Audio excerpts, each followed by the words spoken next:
Hi, this is Mille Petrozza from Kreator. Aren't we all? And this is Sami. And this is, you're watching Chaos TV.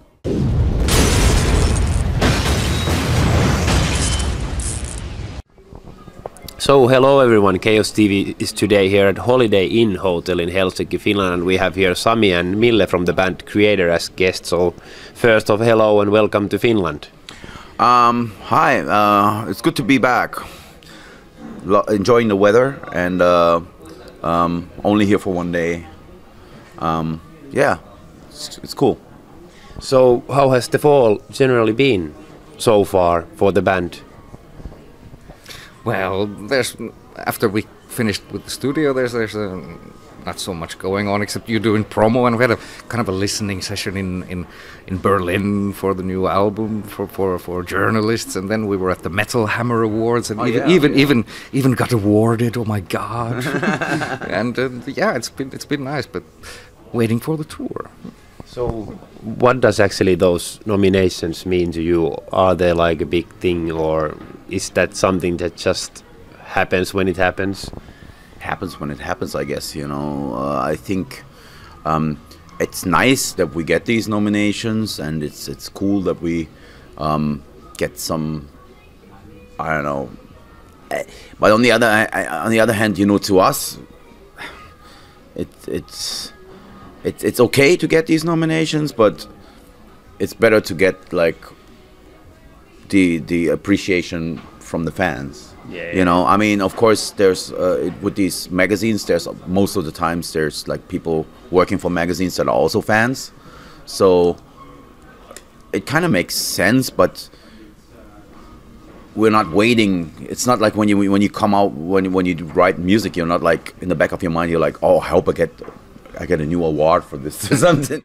So the reason we are doing the interview is because you have the 14th album coming out, entitled Gods of Violence. So could you like shortly tell us a bit like in general about the whole writing and recording process of the album? Was it like a typical one for you guys, or was it a totally different one this time around? It's never the same. When I started writing the first songs in 2013, I just had to start somewhere, and the first song I wrote was the title track, and I took a lot of time in between. I was at one point I wanted to schedule the rehearsals for the album to the beginning of 2015, but then I wasn't ready. And so when did I send the tape, the demos out? Was in the beginning of 2016 or end of 2015, right? It's such a long time ago, it feels right now. But anyway, there were demos and demos from demos and from demos. But it was fun. It's not like you're working in a construction site or anything like that. So it's never the same, you know. Sometimes, for example, there was every time we start writing, I asked everyone to send in ideas. And Sami, he sent in like an intro bit, and I was like, yeah, it's okay for an intro, but why not making this like a chorus part, or this part maybe make this like a middle section. So it's like the creative process is always like. Some things just happen while you go, you know, while you go. It's never, there's no formula. So I guess with Phantom Antichrist you set the bar quite high, because I guess that album was like really well received everywhere among your fans as well as within like different media. So was that like one of the reasons why it actually took you like 4 years to come up with new material, because you already set the bar quite high with the previous one? Let me put it this way: we didn't want to put out an album after Phantom Antichrist that's just okay. Yeah. So, in order to be inspired, it was essential to take some time off and get away from touring, get away from being a musician in the sense of where you're just a touring musician that doesn't have a life and doesn't experience anything new. I think. Inspiration comes from like things that you experience, right? And while you're not on the road, because on the road it can turn into a routine where you see a hotel room and the show itself. I mean, of course, you get the energy from the audience, but it's a different form of energy. You're celebrating something that's already there. It's the music that has already been written. So the album is like a concept album, if I am correct. I was planning it to be a concept album, but no, it's not. It has a theme. It has lyrical themes, but they're not like a concept album. It's not like some songs are connected. For example, Line with Eagle Wings, Gods of Violence, and maybe Totalitarian Terror and What One Now. Those songs are kind of connected, Okay. but I wasn't. A concept album to me is in this sort of kind of music. It would have meant that I would have to make compromises lyrically, where I connect the songs, coming up with something that didn't feel natural. I was actually going to ask you about that how hard it is actually to make a concept album instead of separate songs. If you make a concept album, when I was writing the songs and I was like, this song wouldn't fit the concept, then I would have made like I said, in order to make a concept album, it would have been necessary to connect the songs in a way that didn't feel natural to me. Yeah. Okay. You know what I mean? Yeah. I don't know. It's so it would have been like forced in a way. Yeah, and also the creativity would be limited. Yeah. There's like, for example, there's a song "Death Becomes My Light," which wouldn't have anything to do with the concept album because it's about a near-death experience. It couldn't have been on the record if we would have only talked about the gods of violence and the connections between the Greek mythology, which was the original idea, Greek mythology to modern day current events like terror and violence and these kind of things, and then not go into different directions. You know what I mean? So it's concept albums are mostly like the lyrics are connected and that tells a story, and I didn't see it. I didn't feel it, and the original idea got kind of lost on the way, so to speak. Okay. Mm-hmm. You also just released the video for the title track, and it was filmed by Grupa 13, I guess, is the name of the production company, and they have done like amazing videos for Behemoth in the past. So, whose idea actually was like the idea for the video? Was it yours or theirs?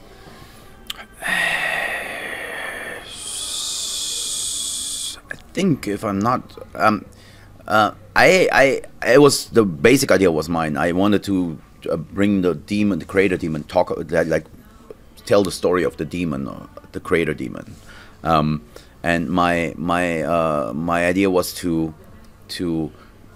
linked on the with based on the idea of the concept record. I wanted the creator demon to go from his birth to medieval times to modern day times and go through like almost like a storyline that leads the demon from to do three different eras, up until like modern day times. But so when we wrote when I presented my ideas to Grupa 13, they had like their ideas also. Their creativity started to flow, and so it's a combination. It's a teamwork. My basic ideas were there, and they, of course, their visual ideas. Visualizing it in their own style. I didn't want to give them too much of a script or something, So I was just talking about like loose ideas, like how I would imagine the video to be, and they were like, okay, then we can do this and we can do that, and it was like a teamwork. Okay, so how important do you actually see for this band, like this sort of like imagery when it comes to like videos, and for example the artwork is also really cool. So how important do you see it for the band that there are like those videos which represent the album, and also the artwork is quite strong? I think it sets you in the mood. It sets you in the right mood. So it's a part of the experience. Yeah, in other words, those 3 videos are connected with one another, so you only see the first part. Yeah, okay. Exactly. It's like a trilogy. Okay. It's a trilogy. Ah, yeah, I didn't say that. Okay. Yeah. Okay. Cool. So you are gonna like release 2 videos which are like connected to this one as well. The next one is gonna be Satan is Real. It's gonna be even more sinister and more like dark and more bizarre. Hopefully, we'll see. Okay. And after that, the song Totalitarian Terror. Yes. Or I could also say Total Italian Terror. So It's gonna make now people are gonna be like, totally Italian Terror, and we're gonna have to live with that joke for the next 5 years. so how important do you see videos for bands in general nowadays? It's a form of art. It's and I don't want to give in to the. I think like a lot of bands don't necessarily see it as important as it was for to do videos anymore because they think it's not necessary, and it might not be necessary. But to us, I like doing videos, and I always did. I always for every album we did videos. Too bad is that they don't get shown anywhere that much, except well, YouTube is the place. And then, but if you outside the door is Sanomatalo and they won't have anything to do with it. Yeah. But I guess still like that's a good promotional tour for bands as well, because those videos are shared like millions of times through Facebook. So that's sort of like a different approach nowadays. Yeah. You gotta. Watches TV anyway. Yeah, exactly. And I think you can use videos in so many. And also, like to me, it's videos always. Especially for Gods of Violence, I think it's that the connection and the visual images makes the song even stronger, and it gives you like even more of a. It takes you somewhere else. It takes you into this strange world where, you know, I like it. To me, it's finally a video. I don't know if you agree, but I think it's one of the best videos there. At least done. There are Satan's sex slaves in there. No, but I also agree with that it gives like, how do you say it, like more air to the song itself. Absolutely. With that imagery behind it. I've seen and I know why record companies are doing it.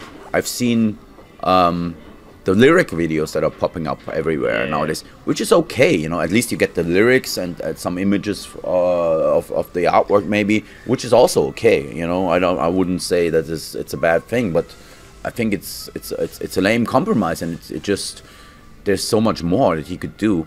On the other hand, I don't like it when bands just record videos where they're standing in front of a wall and do nothing, you know, and just performing. I think that's kind of like green wall behind them, and that's not so interesting. I like to have like crazy stuff happening, you know.